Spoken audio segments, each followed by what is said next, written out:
40s and 50s, we had several bus lines, and they covered all of San Pedro, so you could go anywhere in town.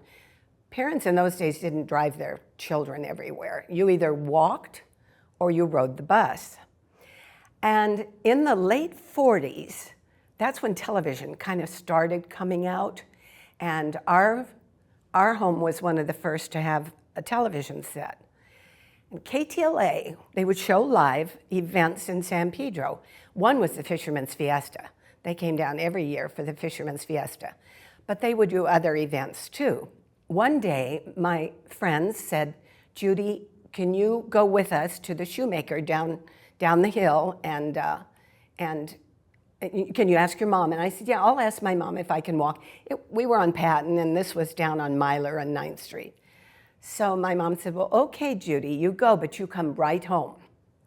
"Okay, Mom." So we walked down, and we walked 7, 8 blocks down to the shoemaker. And my friend said, "Why don't we go over to the Lions Club Fair?"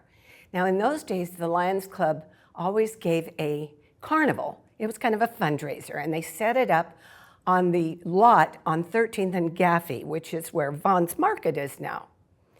And I said, "Oh, I can't." I said, "My mom said I have to come straight home." And they said, "Judy, it's only 4 or 5 blocks, and we're only going to be there a few minutes." And I said, "Well, okay." So we went over, and we weren't gone very long.